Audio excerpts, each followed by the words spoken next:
ധ്യാനകേന്ദ്രത്തിൻ്റെ ധ്യാന ജീവിതവുമായി വളരെയധികം ബന്ധമുള്ള വ്യക്തിയാണ് ബഹുമാനപ്പെട്ട ഫാദർ മൈക്കിൾ കാരിമറ്റം.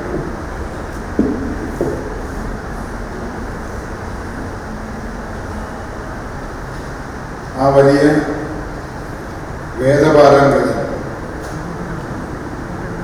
ദൈവശാസ്ത്രജ്ഞൻ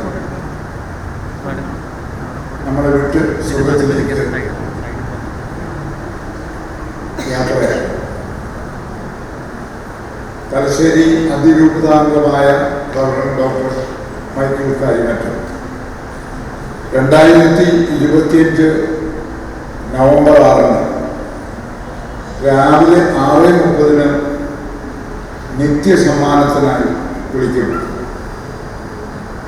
കഴിഞ്ഞ ഏതാനും മാസങ്ങളായി രോഗാവസ്ഥയിൽ ചികിത്സയിലായിരുന്നു ബഹുമാനപ്പെട്ട അച്ഛൻ.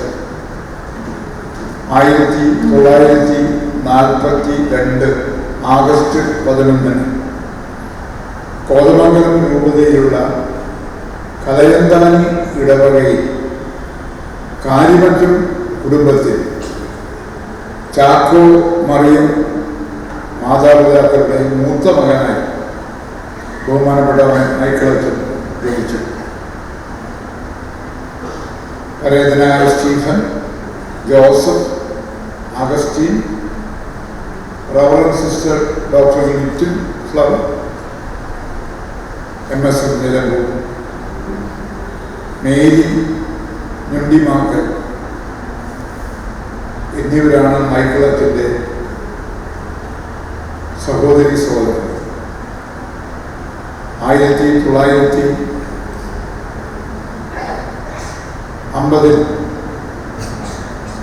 തലശ്ശേരി രൂപതയ്ക്ക് വേണ്ടി കുന്നോത്ത് മൈനർ സെമിനാരിയിൽ വൈദിക പരിശീലനം ആരംഭിച്ചു. ആലുവ കർമ്മലഗിരി സെമിനാരിയിൽ നിന്ന് തത്വശാസ്ത്ര പഠനവും റോമിലെ ഓപ്പൺ യൂണിവേഴ്സിറ്റിയിൽ നിന്ന് ദൈവശാസ്ത്ര പഠനവും പൂർത്തിയാക്കി. 1968 ജൂൺ 29 കർദിനാൾ അഗാലിയായിൽ നിന്ന് ബഹുമാനപ്പെട്ട അച്ഛൻ തിരുപ്പട്ടം സ്വീകരിച്ചു. റോമിലെ പൊന്തിഫിക്കൽ ബിബ്ലിക്കൽ ഇൻസ്റ്റിറ്റ്യൂട്ടിൽ നിന്ന് 1972 ബൈബിളിൽ ഉന്നത പഠനം പൂർത്തിയാക്കി.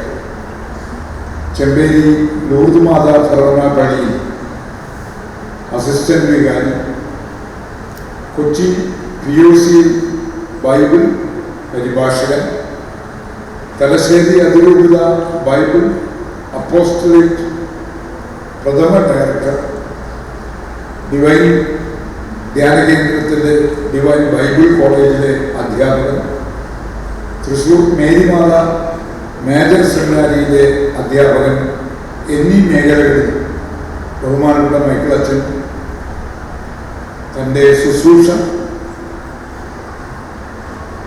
അത്യുന്നതമായ രീതിയിൽ നിർവഹിച്ചു.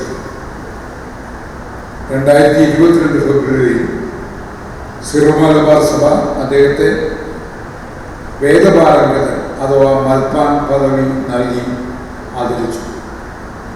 വിശുദ്ധ ഗ്രന്ഥത്തെ ഇത്രത്തോളം ജനകീയമാക്കിയ ഒരു പുരോഹിതൻ കേരള സഭയിൽ ഉണ്ടായിട്ടില്ല. ബൈബിൾ ചിത്രകഥകളിലൂടെ ബൈബിൾ കഥാപാത്രങ്ങളെ ജനഹൃദയങ്ങൾ പ്രതിഷ്ഠിക്കുവാൻ ബഹുമാനപ്പെട്ട അച്ഛന് കഴിയും.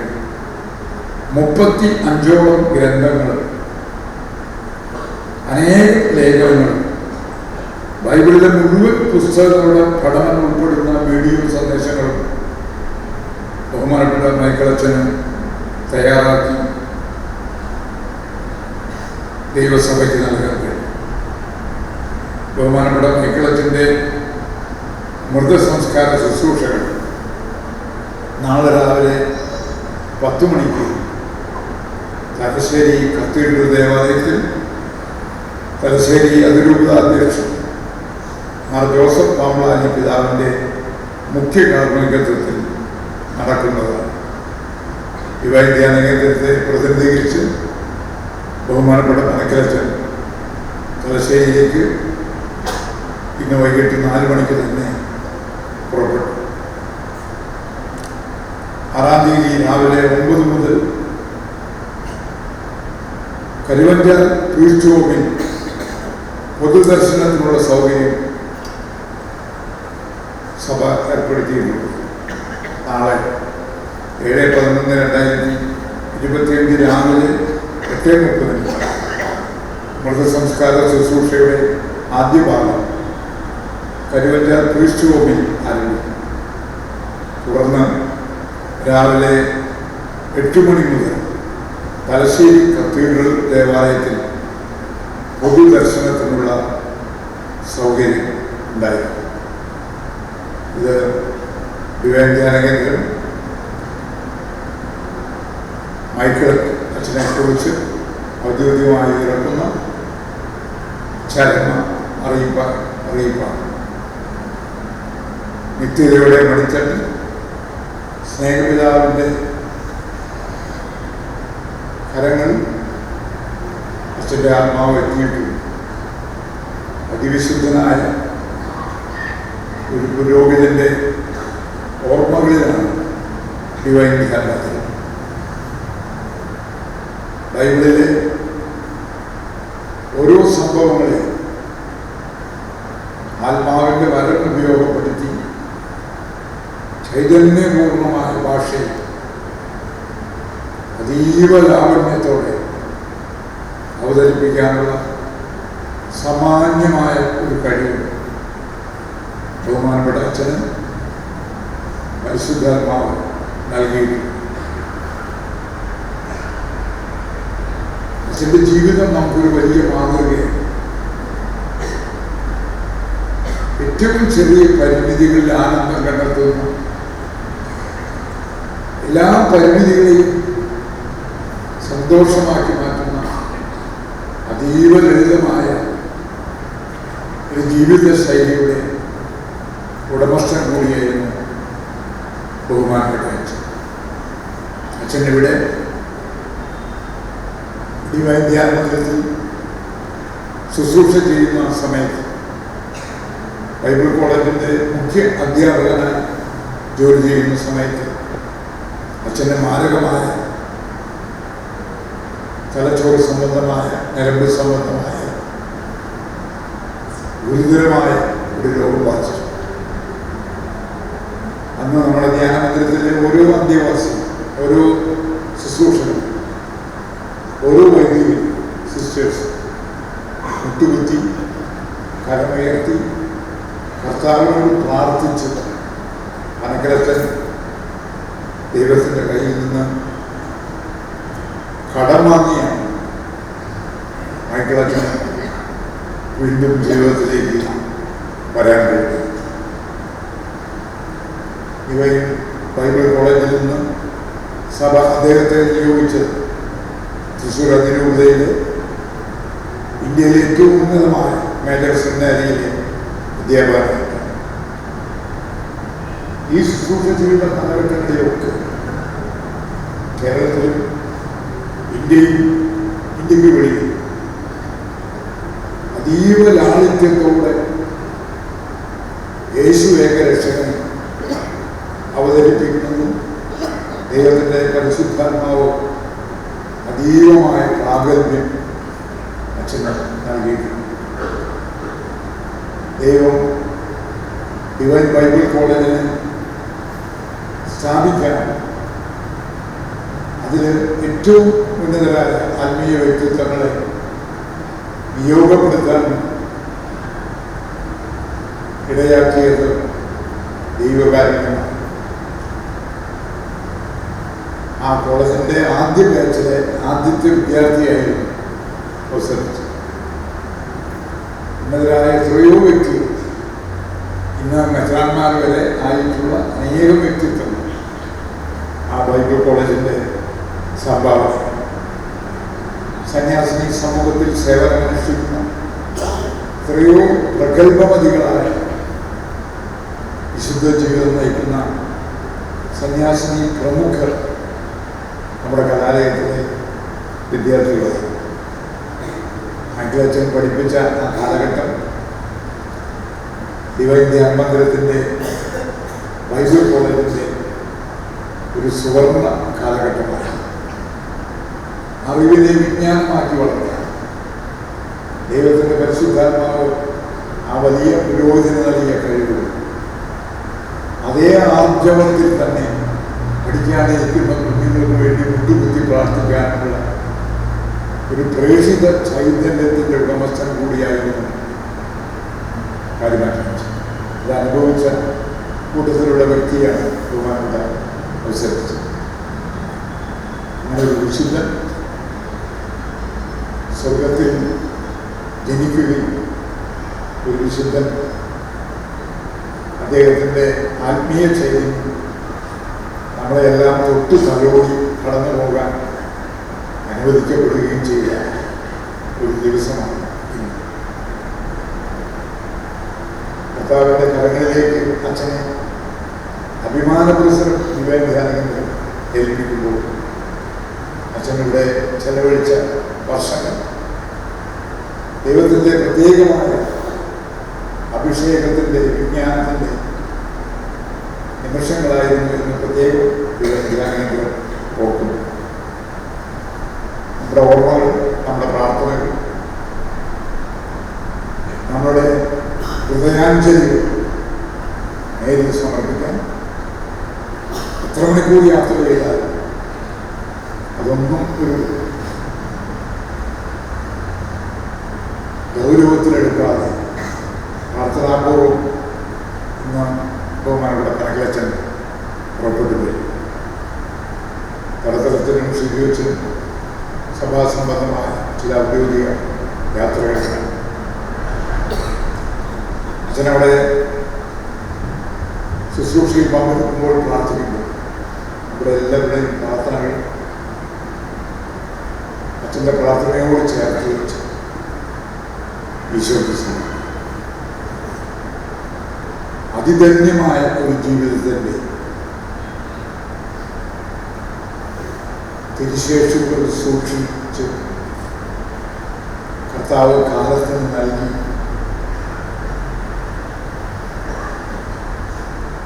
കർത്താവ് ആ ആത്മാവിനെ തൻ്റെ ആത്മാവിനോട് ചേർത്ത് വെച്ചു. കേരളത്തിലെ ഒരു വൈദിക ശ്രേഷ്ഠൻ എഴുതാത്ത ഒരു വിടവാങ്ങൽ കത്ത് ബഹുമാനപ്പെട്ട അച്ഛനെ എഴുതി. അച്ഛൻ്റെ സഹോദരി, ആ സഹോദരിയുടെ ആത്മീയ ആനന്ദത്തിൽ, എന്നാൽ ജീവിതത്തിൽ ഒരു സഹോദരൻ നഷ്ടപ്പെടുമ്പോൾ ഉണ്ടാകുന്ന വിയോഗ ദുഃഖത്തിൽ ആ വരികൾ കേരളത്തിലെ എല്ലാ ചാനലുകൾക്കും നൽകി. അച്ഛൻ പറഞ്ഞ അവസാനിപ്പിച്ചതെങ്ങനെ, ഞാൻ സ്വർഗ കവാടത്തിൻ്റെ മുന്നിലാണ്, നിങ്ങൾ എനിക്ക് വേണ്ടി പ്രാർത്ഥിക്കും. എന്നെ കർത്താവ് ഏൽപ്പിച്ച എല്ലാ നിയോഗങ്ങളും ഞാൻ പൂർത്തിയാക്കി. എന്നിട്ട് അച്ഛൻ പൗലോസ് അപ്പോസ്തലൻ്റെ ഒരു വരി കൂടി അതിലെഴുതി ചേർത്തു, എൻ്റെ ഓട്ടം പൂർത്തിയാക്കി. എനിക്ക് വേണ്ടി പ്രാർത്ഥിക്കുകയും എന്നോട് സഹകരിച്ച് പ്രവർത്തിക്കുകയും ചെയ്തു എല്ലാ സുഹൃത്തുക്കൾക്കും നന്ദി പറഞ്ഞു. ഈശോയുടെ പക്കൽ ഞാനെത്തും, എനിക്ക് വേണ്ടി പ്രാർത്ഥിക്കണം. മരിക്കുന്നതിന് ഒരാഴ്ച മുമ്പ് ഈ കത്ത് പ്രസിദ്ധീകരിക്കും. ഇന്നലെ ശബ്ദത്തിലൂടെ ആ കത്ത് ഗുഡ്നസ് ടിവിയിലടക്കം പ്രക്ഷേപണം ചെയ്തു. അതിധന്യമായൊരു ജീവിതം നമ്മുടെ കൺമുമ്പിലൂടെ സ്വർഗത്തിലേക്ക് പോകുന്നത് നമ്മൾ കാണുകയാണ്, നമ്മളതിന് സാക്ഷി. സത്യത്തിൽ അച്ഛൻ്റെ മരണം കേട്ട് ഒരുപാട് ആളുകൾ പ്രതികരിച്ചിരുന്ന ഇങ്ങനെയൊന്നും മരിക്കാൻ കഴിയുന്നെങ്കിൽ ഇങ്ങനെ അങ്ങനെ ദൈവപിതാവിൻ്റെ മക്കളിലേക്ക് സമുദ്രത്തിലേക്ക് പോകാൻ കഴിഞ്ഞിരുന്നു. ഈ ഭാഗ്യമരണം പോലൊരു ഭാഗ്യമരണം കിട്ടിയിരുന്നു. എല്ലാ പ്രാർത്ഥനകളും മൈക്കിളച്ചൻ്റെ ഓർമ്മയോടൊപ്പം ചേർത്ത് വെച്ച് ദൈവപിതാവിൻ്റെ മുമ്പിൽ ഈശോയ്ക്ക് നന്ദി പറഞ്ഞു പരിശുദ്ധാത്മാവിൽ നിറഞ്ഞ് നമ്മളിന്നേക്ക് മുഖങ്ങളെ കരങ്ങൾ നമുക്ക് നെഞ്ചോട് ചേർത്ത് ജനനവും മരണവും നിശ്ചയിച്ചത് ദൈവം. ആത്മാവിനെ തന്നവൻ ആത്മാവിനെ തിരിച്ചെടുക്കുന്നു. നിസ്തുലമായ മരണം ധന്യമായ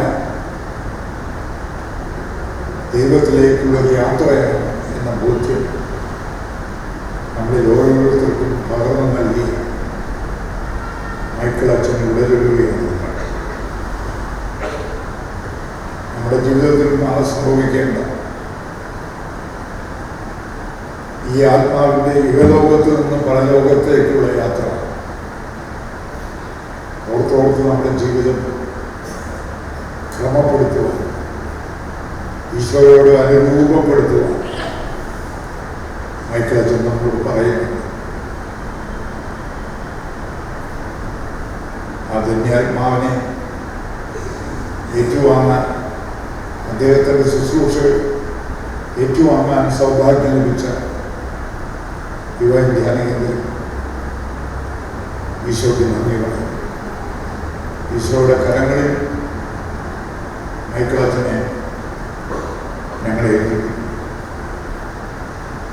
ഒന്നുകൂടി ഞങ്ങൾ പ്രാർത്ഥിക്കും. സൗഭാഗ്യപ്പെട്ട വിജ്ഞാനങ്ങൾ അതീവ ലളിതമായി ഞങ്ങൾക്ക് മനസ്സിലാക്കുന്ന ഞങ്ങളുടെ അനുഭവങ്ങളെ ഈശോയെയും ഇനിയും വരും തലമുറയ്ക്ക് അവതരിപ്പിക്കുവാൻ കഴിയുന്ന നൈപുണ്യവും ആത്മീയ ശക്തിയുമുള്ള ദൈവശാസ്ത്രജ്ഞന്മാരെ ഞങ്ങൾക്ക് നൽകണമേ എന്നുകൂടി അച്ഛനെ ദൈവകരങ്ങളിലേക്ക് ഏൽപ്പിച്ചുകൊണ്ട് ഞങ്ങൾ പ്രാർത്ഥിക്കുക. ബഹുമാനപ്പെട്ട മൈക്കിൾ കാര്യമറ്റും അച്ഛനെ കുറിച്ച് നല്ല രീതിയിലൊരു അനുസ്മരണം നമ്മുടെ ബഹുമാനായ PJ ആൻ്റണി ഇവിടെ നടത്തുകയുണ്ടായി. അദ്ദേഹത്തിൻ്റെ ജീവിതത്തെ സമഗ്രമായ ഒരു പരിശോധനയ്ക്ക് അദ്ദേഹം വിധേയപ്പെടുത്തി. അതിനേക്കാൾ മെച്ചമായിട്ടൊന്നും എനിക്ക് പറയുവാനായിട്ട് ഈ അവസരത്തിലില്ല. എനിക്ക് മൈക്കിളച്ചനെ അധികം വ്യക്തിപരമായ പരിചയമില്ല. 2-3 പ്രാവശ്യം ഡിവൈൻ ഇംഗ്ലീഷ് കൺഫറൻസ് അവിടെ സന്ദർശിച്ചപ്പോൾ അച്ഛനുമായിട്ട് ഏതാനും മിനിറ്റുകൾ സംസാരിക്കുവാനായിട്ടുള്ള അവസരമാണ് ലഭിച്ചത്.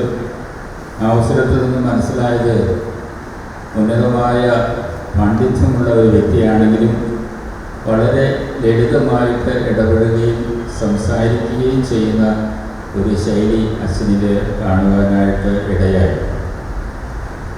അഗാധമായ ബൈബിൾ പണ്ഡിതനായിരുന്നു അച്ഛനെന്ന് നമുക്കെല്ലാവർക്കും അറിയാം. 25 വർഷം മുമ്പ് ഞാൻ സുമേരക്കാരെ ബൈബിൾ പഠിപ്പിക്കുവാനായിട്ട് ആലോചിച്ചപ്പോൾ, പ്രത്യേകിച്ച് SSLC +2 കഴിഞ്ഞ് വരുന്ന കുട്ടികൾക്ക് ബൈബിളിനോടൊരല്പം താല്പര്യമുണ്ടാകട്ടെ എന്ന വിചാരത്തോടെ എന്താണ് അവർ പഠിപ്പിക്കേണ്ടത് എന്ന് വിചാരിച്ചപ്പോൾ പെട്ടെന്ന് എൻ്റെ മനസ്സിലേക്ക് കടന്നു വന്നത് ബഹുമാനപ്പെട്ട മൈക്കിളച്ചൻ എഴുതിയ ബൈബിൾ കമൻട്രിയാണ്. ഉൽപ്പത്തി പുസ്തകത്തിൻ്റെ ആദ്യത്തെ 12 അധ്യായങ്ങളൊക്കെ വളരെ ഗഹനമായ കാര്യമാണെങ്കിലും വളരെ സിമ്പിളായിട്ട് ഏത് വ്യക്തിക്കും മനസ്സിലാകാവുന്ന ഭാഷയിൽ ഉന്നതമായ ആ ദൈവശാസ്ത്രത്തെ അദ്ദേഹം എടുത്ത് വിവരിച്ച് എഴുതിയിരിക്കുന്നത് കാണുന്നതിൽ സന്തോഷമുണ്ടായി. അതുമാത്രമല്ല, എല്ലാ പുസ്തകങ്ങളെയും കുറിച്ചും ലളിതമായ ഭാഷയിൽ എല്ലാവർക്കും മനസ്സിലാകുന്ന രീതിയിൽ എഴുതുവാനുള്ള ഒരു പ്രത്യേക വൈദഗ്ധ്യം ഈ വൈദികനുണ്ടായിരുന്നു. അതുതന്നെയാണ് ഏറെ പേർക്ക് ബൈബിൾ പഠിക്കാനും ബൈബിൾ വായിക്കാനും ധ്യാനിക്കാനും ജീവിക്കുവാനുള്ള ഒരു പ്രചോദനം ഉണ്ടായത് എന്ന് നമുക്കെല്ലാവർക്കും അറിയാം. DOC ബൈബിൾ വിവർത്തനത്തിൻ്റെ എഡിറ്ററായിട്ട് സേവനം ചെയ്ത വൈദികൻ നമ്മുടെ ഡിവൈൻ ബൈബിൾ കോളേജിലെ പ്രിൻസിപ്പളായിട്ട് 4 വർഷം സേവനം ചെയ്തു. കൂടാതെ അനേക വർഷങ്ങൾ അവിടെ അധ്യാപകനായിട്ട് സേവനം ചെയ്തു. നമുക്ക് എല്ലാവർക്കും പരിചിതമായ കാര്യമാണ്. അങ്ങനെ തൻ്റെ ജീവിതം മുഴുവനും ദൈവവചനത്തിന് വേണ്ടി ഒഴിഞ്ഞു വെച്ച് ദൈവം മഹത്വപ്പെടണം, എല്ലാവരാലും ദൈവം അറിയപ്പെടണം, സ്നേഹിക്കപ്പെടണം എന്ന ഏക ചിന്തയോടെ തൻ്റെ ജീവിതം മുഴുവനും ഭൂമിച്ച ആ വൈദികൻ്റെ ദിവ്യമായ ഓർമ്മയ്ക്ക് മുമ്പിൽ ശിരസ് നമിച്ചുകൊണ്ട് അദ്ദേഹത്തിന് ദൈവിക സന്നിധിയിൽ എപ്പോഴും ആയിരുന്ന് മഹത്വപ്പെടുത്താൻ ഇടയാകട്ടെ എന്ന പ്രാർത്ഥനയോട് ഞാൻ കുറിച്ചുകൊണ്ടിരിക്കുന്നു.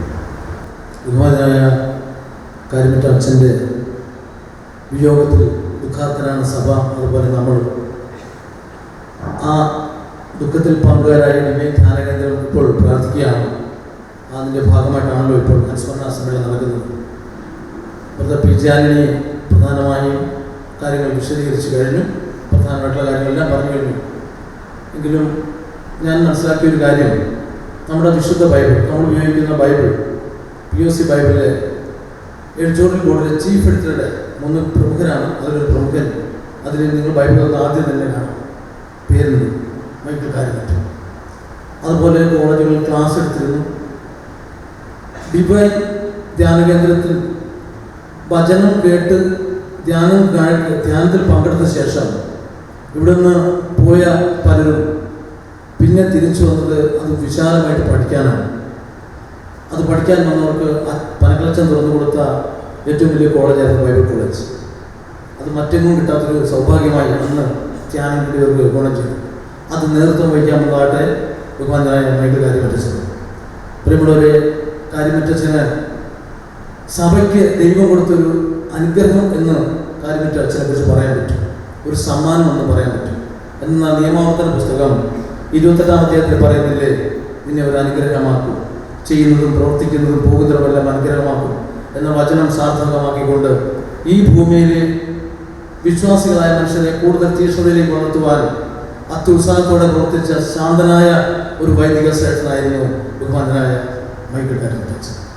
ഞങ്ങളെ പഠിപ്പിക്കുമ്പോൾ എനിക്ക് എപ്പോഴും ഓർമ്മയുണ്ട്, വളരെ സ്നേഹത്തോടെ വചനം പറഞ്ഞു തന്ന ഒരു വൈദികൻ. സ്നേഹത്തോടെ പറഞ്ഞാൽ കരുണയോടെ എന്താണോ നമുക്ക് ആവശ്യമെന്നറിഞ്ഞ്, എങ്ങനെയാണോ നമുക്ക് വേണ്ടതെന്നറിഞ്ഞ് അതേപോലെ വചനം പകരാൻ സാധിച്ചുകൊണ്ടാണ് അച്ഛന് കൊച്ചു കൊച്ചു നുറുങ്ങ് കഥകളാക്കി ബൈബിളിനെ മാറ്റി അമർച്ച ചിത്രകഥയൊക്കെ ഈ ലോകം പാടുന്ന സമയത്ത് ബൈബിൾ ചിത്രകഥ നമുക്ക് ആവിഷ്കരിക്കാൻ സാധിച്ചു. തീർച്ചയായിട്ടും ഒത്തിരി ജനങ്ങൾ, പ്രത്യേകിച്ച് കുട്ടികൾക്ക് വളരെ നിസ്സാരമായ രീതിയിൽ ബൈബിളിനെ മനസ്സിലാക്കാൻ തക്കോണം ലളിതമായി ചിത്രീകരിക്കപ്പെട്ടു. അതെല്ലാം മൈക്കിൾ അച്ഛൻ്റെ പങ്കാണ്. പ്രിയമുള്ളവരെ, പ്രധാനമായിട്ടും ആ ചിത്രകഥകളും അതുപോലെ ബൈബിളിൽ നിരവധി ലേഖനങ്ങളും അത് വ്യാഖ്യാനിച്ചുള്ള പുസ്തകങ്ങളെല്ലാം ഇന്നും സുലഭമായി കിട്ടുന്നു. അതിലൂടെ പഠിച്ച് പലരും പ്രഗത്ഭരായ വചനപ്രഘോഷകരായ കേരളത്തിൽ അങ്ങോളം ഉണ്ട്. 1ാമത്തെ ബാച്ചിൽ തന്നെ പങ്കെടുത്ത ഒരാളാണ് ഞാൻ. അച്ഛൻ്റെ സ്നേഹത്തോടൊപ്പം അല്പം സഹായവും ചെയ്ത് ഞാൻ ഇവിടെ ഉണ്ടായിരുന്നുകൊണ്ട് എനിക്ക് അടുത്തറിയാം. അന്ന് മുതൽ അവസാന നിമിഷം എന്നാണോ ഡിവൈൻ വന്നത് അന്ന് വരെ ബൈബിൾ പരമായ കാര്യം മാത്രമല്ല, നമ്മുടെ ജീവിതകാര്യത്തെക്കുറിച്ചും ഡിവൈൻ്റെ ഇപ്പോഴത്തെ പ്രവർത്തനങ്ങൾ എല്ലാത്തിലും വളരെ ശ്രദ്ധയോടെ കേൾക്കുകയും കാണുകയും അതിന് വേണ്ടിയിട്ട് പ്രവർത്തിക്കുകയും ചെയ്യുന്ന അച്ഛനാണ്. ഡിവൈനോട് പ്രത്യേകം ഒരു കൂറ് കാണിച്ച അച്ഛനാണ്. അതുപോലെ ഡിവൈന് വേണ്ടി അധ്വാനിച്ച അച്ഛനാണ്. അതുകൊണ്ട് ഡിവൈൻ ധ്യാനകേന്ദ്രത്തിന് ബഹുമാനരായ മൈക്കിൾ അച്ഛനോട് കടപ്പാടുണ്ട്. ആ കടപ്പാട് ഇപ്പോൾ അറിയിക്കുന്നു. ഒപ്പം ആ അച്ഛൻ്റെ ആ വേർപാടിൽ നമ്മുടെ ദുഃഖിതരായ സഭയോട് ചേർന്ന് നമ്മുടെ ദുഃഖവും അനുശോചനവും അറിയിക്കുന്നു. ഒപ്പം ഈ അച്ഛൻ്റെ ഏറ്റവും പ്രധാനപ്പെട്ട ഒരു സവിശേഷത എന്ന് പറഞ്ഞാൽ, ഏൽപ്പിക്കുന്ന ആ ബൈബിളിൻ്റെ ഭാഗത്തെ ഉൽപ്പത്തി മുതൽ വെളിപാട് വരെ ഓരോന്നും എണ്ണി പഠിപ്പിച്ചപ്പോൾ അന്ന് പഠിച്ച കുട്ടികൾക്കെല്ലാം ആദ്യമായിട്ട് ഈ ബൈബിളിൻ്റെ ആദ്യ അവസാനം ചിട്ടയായിട്ട് ടച്ച് കിട്ടാൻ കാരണക്കാരനായത് മൈക്കിൾ അച്ഛൻ്റെ ക്ലാസ് ആയിരുന്നു എന്നെനിക്ക് ബോധ്യമുണ്ട്. ഞാൻ ഒരിക്കലും ഒരു ക്ലാസ്സിൽ നന്ദി പറയാൻ കയറിയപ്പോൾ ഞാൻ ഇത് എടുത്തു പറഞ്ഞാണ്. ഏറ്റവും മനോഹരമായി പഠിപ്പിക്കാൻ തയ്യാറായ അച്ഛനെ നന്ദിയോടെ ഓർക്കുന്നു. ഈ ധ്യാനകേന്ദ്രത്തോട് ചേർന്ന് പ്രവർത്തിക്കുകയും സഭയ്ക്ക് ഇത്രയും അനുഗ്രഹപരമായ വലിയ കാര്യങ്ങൾ കൊയ്ത് കൂട്ടിയ ബഹുമാനായ കാരിമറ്റച്ചനെ ആത്മാവിന് വേണ്ടി പ്രാർത്ഥിച്ചുകൊണ്ട്, എല്ലാവർക്കും വേണ്ടി പ്രാർത്ഥിച്ചുകൊണ്ട് ഒരു നിമിഷം കൈകൂപ്പി ഡിവൈൻ ധ്യാനകേന്ദ്രത്തിലെ മനസ്സുകൾ അച്ഛൻ്റെ ആത്മാവ് സ്വർഗത്തിൽ തന്നെ ആഗ്രഹിക്കുന്നു എന്ന് ആഗ്രഹിച്ച് പരിശുദ്ധ അമ്മയുടെ മധ്യസ്ഥതയിൽ പ്രാർത്ഥിക്കാം. നന്മ നിറഞ്ഞ മറിയമേ സ്വസ്തി, കർത്താവ് അങ്ങയുടെ കൂടെ സ്ത്രീകളിൽ അങ്ങ് അനുഗ്രഹിക്കപ്പെട്ടവളാകുന്നു. അങ്ങനെ ഒരു ഫലമായി ഈശോ അനുഗ്രഹിക്കപ്പെട്ടവനാകുന്നു.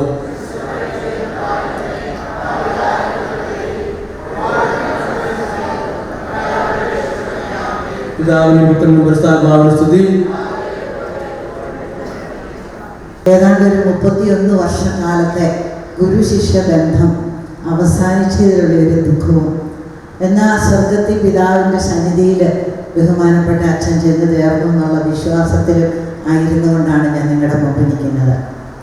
ബൈബിൾ കോളേജിൽ ആദ്യമായിട്ട് അൽമായർക്ക് വേണ്ടി, എനിക്ക് തോന്നി ലോകത്തിൽ തന്നെ ആദ്യമായിട്ട് അൽമായർക്ക് വേണ്ടിയിട്ടൊരു ബൈബിൾ കോളേജ് നമ്മുടെ ഡിവൈൻ്റെ സെൻറ്ററിലാണ് നടത്തുന്നത്. അതിന് മുൻകൈ എടുത്ത് പ്രവർത്തിച്ചത് ഇവിടെ പ്രിയപ്പെട്ട പനക്കലച്ചൻ. അങ്ങനെ ഞാൻ ഈ കോളേജിനെ കുറിച്ച് പത്രത്തിൽ വായിച്ചറിഞ്ഞ് ഞാൻ ജോലിയിലാണ്. അപ്പം ഞാൻ ലീവ് എടുത്ത് 45 ദിവസത്തെ റെസിഡൻഷ്യൽ കോഴ്സാണ്. അങ്ങനെ ലീവ് എടുത്ത് ഇവിടെ വരുമ്പോൾ ഞാൻ അതിനു മുമ്പ് ബൈബിൾ ഒരു പ്രാവശ്യം വായിച്ചിട്ടാണ്. പക്ഷെ ഒന്നും മനസ്സിലായില്ല. മൊത്തത്തിൽ ഞാൻ ഡൗട്ട് എന്ന് വരച്ചിട്ടു ബൈബിൾ വചനങ്ങളുടെ ഇടയിൽ. എനിക്കറിയാവുന്ന ഒത്തിരി വൈദികരോട് ഞാൻ ഈ സംശയങ്ങൾ ചോദിച്ചിട്ടും എനിക്ക് കൃത്യമായ സംതൃപ്തമായ ഒരു മറുപടി കിട്ടാത്തത് കൊണ്ടാണ് അന്ന് ഈ കഷ്ടപ്പെട്ട് ലീവ് എടുത്ത് ബൈബിൾ പഠിക്കാനുള്ള ആഗ്രഹം കൊണ്ട് ബൈബിൾ കോളേജിൽ ചേർന്നു. ആദ്യത്തെ ആഴ്ചയിൽ ബ്രദർ തോമസ് പോളിൻ്റെ ധ്യാനമായിരുന്നു. അത് പറഞ്ഞറിയിക്കാനാവാത്ത ഒരു അനുഭവത്തിലൂടെ അതിൽ പങ്കെടുത്ത എല്ലാവരെയും കർത്താവ് നയിച്ചു. പരിശുദ്ധാത്മാവിൻ്റെ കൃപയാൽ എല്ലാ വിദ്യാർത്ഥികളും നിറയപ്പെട്ടു. ഇന്ന് 16 വയസ്സ് മുതൽ ഏതാണ്ട് 91 വയസ്സ് വരെയുള്ള വ്യക്തികൾ അതിനകത്ത് പങ്കെടുക്കുന്നുണ്ടായിരുന്നു. അങ്ങനെ ആത്മാവ് നിറഞ്ഞു നിന്ന ഒരു ഗ്രൂപ്പിലേക്കാണ് ബഹുമാനപ്പെട്ട കാര്യമറ്റ അച്ഛൻ പ്രിൻസിപ്പാളായിട്ട് ചാർജ് എടുത്ത് വരുന്നത്. അച്ഛൻ സ്റ്റേജിൽ കയറി ആദ്യ പ്രസംഗത്തിൽ പറഞ്ഞു, ഞാൻ കരിസ്മാറ്റിക് അല്ല, എനിക്ക് ഹല്ലേലൂയ പ്രേസിലോടൊന്നും അത്ര വശമുള്ളതൊന്നുമല്ല. അപ്പം ഞങ്ങൾ കുറച്ച് പേര് അവിടെ ഇരുന്നുകൊണ്ട് നമുക്കന്ന് കോളേജ് പിള്ളേർക്ക് വിമർശനമുണ്ടല്ലോ. എന്നാൽ ഈ അച്ഛനെ ശരിയാക്കി തരാമെന്ന് ഞങ്ങൾ മനസ്സിൽ ഓർത്തു. എന്തായാലും ഞങ്ങളൊരു ഗ്രൂപ്പ്, അന്ന് വിജാതീയർ ഒത്തിരി ഉണ്ട് കോളേജിൽ. അങ്ങനെ ഞങ്ങൾ പ്രാർത്ഥിച്ചു, ദൈവമേ അച്ഛന് ഈ പരിശുദ്ധാത്മാവിനെ കുറിച്ചുള്ള ബോധ്യമൊക്കെ അച്ഛൻ അറിയാമായിരിക്കാം, പക്ഷെ അങ്ങനെ ഞങ്ങൾക്കന്ന് തിരിഞ്ഞത് അങ്ങനെയാണ്. ഞങ്ങൾ പ്രാർത്ഥിച്ചു. 2 ദിവസം കഴിയുമ്പോൾ അച്ഛൻ്റെ ശബ്ദം പോയി. അച്ഛന് സ്റ്റേജിൽ കയറാൻ പറ്റണില്ല. അപ്പോൾ അച്ഛനോട് ഞങ്ങൾ പറഞ്ഞു, അച്ഛൻ ഞങ്ങൾ പ്രാർത്ഥിക്കാം. ഞങ്ങൾ പ്രാർത്ഥിച്ചാൽ ഉറപ്പായിട്ടും അച്ഛന് ശബ്ദം തിരിച്ചു വിട്ടു. നിങ്ങൾ പ്രാർത്ഥിച്ചെന്നൊക്കെ പറഞ്ഞു. എന്തായാലും അച്ഛൻ ഹോസ്പിറ്റലിൽ പോയി. ഏതാണ്ട് ഒരാഴ്ചത്തെ ട്രീറ്റ്മെൻറ്റ് കഴിഞ്ഞപ്പോൾ അച്ഛന് ശബ്ദം കിട്ടി. അപ്പം ഞങ്ങൾ എന്ന് പറഞ്ഞു, മരുന്ന് കൊണ്ടൊന്നും അല്ല കേട്ടോ, ഞങ്ങൾ പ്രാർത്ഥിച്ചു, പിന്നെ മരുന്നും പ്രയോജനപ്പെട്ടിട്ടുണ്ടാകുമെന്ന്. പ്രിയപ്പെട്ടവരെ, അന്ന് പനക്കലച്ചൻ അച്ഛനെ കുറിച്ച് പറഞ്ഞിരുന്നത് ബൈബിളിൻ്റെ ബുദ്ധി രാക്ഷസനെന്ന്. അത്രമാത്രം പാണ്ഡിത്യമുള്ള ഒരു വ്യക്തിയായിരുന്നു മൈക്കൽ കാര്യമറ്റച്ഛൻ. അപ്പം അച്ഛൻ ഈ ബുദ്ധി രാക്ഷസനായിട്ടിരിക്കുന്നത് കൊണ്ട് ഈ പരിശുദ്ധാത്മാവിൻ്റെ പ്രവർത്തനങ്ങൾ കൺമുമ്പിൽ കണ്ടിട്ടുള്ള ബോധ്യം ഉണ്ടായിരുന്നെന്ന് എനിക്കറിയില്ല. എന്തായാലും അച്ഛൻ അങ്ങനെ ബൈബിൾ കോളേജിൻ്റെ പ്രിൻസിപ്പളായിട്ട് വന്ന് ആ കോഴ്സ് തീരുമ്പോൾ പരിശുദ്ധാത്മാവിൻ്റെ ദാസനായി ആത്മനിറവിൽ ഈ പരിശുദ്ധാത്മാവിൻ്റെ പ്രവർത്തനങ്ങൾ കണ്ണുകളിലൂടെ കണ്ട് വിശ്വസിച്ച് ആ ഒരു ബോധ്യത്തിലേക്ക് കർത്താവ് അച്ഛനെ നയിച്ചു. അച്ഛൻ നല്ല അച്ഛനായിരുന്നു, നല്ല എളിമയുള്ള അച്ഛൻ. ജീവിതത്തിൻ്റെ തുച്ഛമായ പരിമിതികളിൽ നിന്നുകൊണ്ട് അത് മതി എന്ന്, അച്ഛന് വേണമെങ്കിൽ ധാരാളത്തിൽ ജീവിക്കാമായിരുന്നു, പക്ഷേ ഇത് മതി എന്ന തീരുമാനമെടുത്ത നല്ല ഒരു വ്യക്തിത്വം ഞങ്ങൾക്കെല്ലാം മാതൃകയായി. അന്ന് ബൈബിൾ കോളേജ് പഠനം കഴിഞ്ഞ് പോകുന്നെങ്കിലും ഞാനും ഗീതാസത്യം എന്ന് പറയുന്ന ഒരു കൗൺസിലർ ഇവിടെയുണ്ട്. ഞങ്ങളുടെ ബന്ധം അന്ന് നിന്നില്ല. ഈ 4 മാസത്തിന് മുമ്പ് വരെ അച്ഛൻ എന്നെ വിളിച്ചായിരുന്നു. നിങ്ങൾ സംസാരിച്ചു. അച്ഛൻ വിശ്രമ ജീവിതത്തിൽ അച്ഛനെ കാണാൻ നിങ്ങൾ വരാമെന്ന് പറഞ്ഞപ്പോൾ അച്ഛൻ പറഞ്ഞു, വേണ്ട, ഇത്രയും യാത്ര ചെയ്ത് നിങ്ങൾ വരണ്ട. മറ്റുള്ളവരെ മാനിക്കുന്ന, അവരെ സ്നേഹത്തോടെ ബഹുമാനത്തോടെ സ്വീകരിക്കുന്ന വ്യക്തിത്വം. ഒത്തിരി പഠിക്കാനുണ്ട് അച്ഛനിൽ നിന്ന്, പഠിക്കാനുണ്ടായിരുന്നു. പ്രിയപ്പെട്ടവരെ, ബൈബിൾ കോളേജിൽ പഠിച്ചപ്പോഴാണ് ബൈബിൾ നേഴ്സറിയുടെ ചിന്തകൾ വന്നത്. അതാദ്യം ഞാൻ അച്ഛനുമായിട്ട് പങ്കുവച്ചപ്പോൾ പനക്കലച്ചനുമായിട്ട് സംസാരിക്കാൻ പറഞ്ഞു. അങ്ങനെയാണ് പനക്കലച്ചനോട് സംസാരിച്ചതും ബൈബിൾ നേഴ്സറിയുടെ ഫൗണ്ടറാകാനും ഇന്ന് ലോകം മുഴുവനിലും ബൈബിൾ നേഴ്സറി, അതായത് പ്ലേവേ മെത്തേഡിലൂടെ അത് പ്രചരിച്ചു. ഇന്ന് എൻ്റെയൊക്കെ രൂപതകളിൽ എല്ലാ ഇടവകളിലും കാറ്റഗീസത്തിൻ്റെ ഭാഗമായിട്ട് ബൈബിൾ നേഴ്സറി നടക്കുന്നുണ്ട്. അത് ഈ ഡിവൈനിൽ നിന്നാണ് ആരംഭം വിട്ടത്, നമുക്ക് അഭിമാനിക്കാം. അതുപോലെ നമ്മൾ അൽമായർ ബൈബിളിനെ കുറിച്ച് ക്ലാസ്സുകളൊക്കെ എടുക്കുമ്പോൾ അന്ന് ഒത്തിരി അറിവൊന്നും നമുക്കില്ലല്ലോ. അപ്പോൾ എവിടെ ഒരു ക്ലാസ്സിന് പോയാലും ബൈബിൾ വായിക്കുമ്പോൾ എന്തെങ്കിലും ഒരു പുതിയ വെളിപ്പെടുത്തൽ മനസ്സിൽ കിട്ടിയാൽ അപ്പം തന്നെ ഞാൻ അച്ഛനെ വിളിക്കും. എൻ്റെ ഗുരു ഏത് തിരക്കിൽ, അച്ഛൻ ക്ലാസ്സിലല്ല സെമിനാരി പഠിപ്പിക്കുന്ന സമയം അല്ലെങ്കിൽ അച്ഛൻ എടുക്കും, അല്ലെങ്കിൽ അച്ഛൻ തിരിച്ചു വിളിക്കും. അപ്പം ഞാൻ പറയുക, ഇങ്ങനെയൊരു ബോധ്യം എനിക്ക് കിട്ടി, ഇത് സഭയുടെ പ്രബോധനത്തിന് ചേർന്നതാണോ, എനിക്കിത് വേദിയിൽ പ്രസംഗിക്കാമോ? അപ്പം അച്ഛൻ എനിക്കത് നല്ലതാണെങ്കിൽ പറയും, അനി നീ ഇന്നതും കൂടെ കൂട്ടിച്ചേർക്കണം, ഇന്ന് ആ ബൈബിളിൻ്റെ ഇന്ന കൊട്ടേഷനോടെ നീ ചേർത്തത് പറയണം, അല്ലെങ്കിൽ പറയും അത് പറയണ്ട, അത് നമ്മുടെ സഭയുടെ പ്രബോധനത്തിന് ചേർന്നതല്ല. അങ്ങനെ ആ ഗുരു ശിഷ്യ ബന്ധം തുടർന്ന് വന്നുകൊണ്ടിരുന്നു. 5 പുസ്തകങ്ങൾ ഞാൻ എഴുതിയത്, 5 പുസ്തകങ്ങളുടെയും തെറ്റുകൾ തിരുത്തി തന്നതും അച്ഛൻ തന്നെയാണ്, ഉപദേശങ്ങൾ തന്നത്. ഇപ്പം എനിക്ക് തോന്നുന്നു അച്ഛൻ്റെ കമ്പ്യൂട്ടർ പരിശോധിച്ചാൽ ഇപ്പം ഞാൻ എഴുതിക്കൊണ്ടിരിക്കുന്ന ഒരു ബുക്കിൻ്റെ ആദ്യ അധ്യായം അച്ഛനെ വായിക്കാൻ ഞാൻ അയച്ചു കൊടുത്തിട്ടുണ്ടായിരുന്നു മെയിലിൽ. അത് അതിനകത്ത് കാണും. അത്രമാത്രം ഒരടുപ്പം, ഒരു ഗുരു ശിഷ്യ ബന്ധം, നല്ല ഒരു അധ്യാപകൻ, ഒരു ഗുരുനാഥൻ എന്ന നിലയിൽ അച്ഛനുമായിട്ട് ഇരിക്കണം. അച്ഛൻ്റെ ഒഫീഷ്യലായിട്ട് കാര്യങ്ങളൊന്നും ഞാൻ പറയുന്നില്ല. ഒത്തിരി വ്യക്തിപരമായ രീതിയിൽ അച്ഛനെ അറിയാനും അച്ഛൻ മറ്റുള്ളവരുമായിട്ട് ഇടപെടുന്നത് കണ്ട് അത് നമുക്ക് മാതൃകയാക്കാനും എൻ്റെ ജീവിതത്തിൽ ഒത്തിരി സ്വാധീനം അച്ഛൻ നടത്തിയിട്ടുണ്ട്. അച്ഛൻ്റെ ആ എളിമ, അതുപോലെ ബൈബിൾ സംബന്ധമായ, അതുപോലെ ഏത് സമയത്ത് എപ്പോൾ വിളിച്ചാലും ബൈബിൾ സംബന്ധമായ സംശയങ്ങൾ പരിഹരിച്ചു തരാൻ, അത് വെളിപ്പെടുത്തി തരാൻ നല്ല ഒരു അധ്യാപകന്, അല്ലെ എല്ലാവർക്കും അതിന് കഴിഞ്ഞെന്ന് വരില്ല. എങ്കിലും പ്രിയപ്പെട്ടവരെ, ഒത്തിരി സങ്കടമുണ്ടെങ്കിലും ഈശോയുടെ അടുത്തല്ലേ പോയിരിക്കുന്നത് എന്നുള്ള ആ ഒരു സ്നേഹം മനസ്സിലുണ്ട്. എനിക്ക് തോന്നുവാണ് ഈ ഡിവൈൻ ബൈബിൾ കോളേജിൻ്റെ ഒരു പ്രൊഡക്റ്റാണ് ഞാൻ. 31 വർഷത്തോളമായി ദൈവത്തിൻ്റെ കൃപയിൽ ആശ്രയം വെച്ച് ഈ ശുശ്രൂഷയിൽ ഒരു സ്ത്രീ എന്ന നിലയിൽ എനിക്ക് നിൽക്കാനായിട്ട് അന്ന് കരുത്ത് നൽകിയതും നൽകിക്കൊണ്ടിരിക്കുന്നതും അന്നത്തെ ആ ബൈബിൾ കോളേജിലെ പഠനങ്ങൾ. കാരണം കൃത്യതയോടെ ഒരു രീതിയിലും ബൈബിളിൻ്റെ ആ അതിൻ്റെ സത്ത മാറ്റം വരാത്ത രീതിയിൽ കൃത്യമായ രീതിയിൽ അന്നത്തെ ഗുരുക്കന്മാരെ മൈക്കൽ കാര്യമറ്റൻ ഒരുക്കി, എല്ലാ അധ്യാപകരെയും അതുപോലെ ഒരുക്കി. ഞാൻ ഈ ആലുവ പന്തിവിക്ക സെമിനാരിയിൽ തിയോളജി പഠിക്കാൻ ചേരുമ്പം ഞാൻ അച്ഛനെ വിളിച്ചാച്ചാ ഞാനിങ്ങനെ ചേരാം. അപ്പം എന്നോട് നിനക്ക് എന്തിനാ ഇനി അതിൻ്റെ ആവശ്യം? അത് കഴിഞ്ഞ് അച്ഛൻ എന്നോട് പറഞ്ഞു, വേണ്ട, നീ പോയി പഠിച്ചു.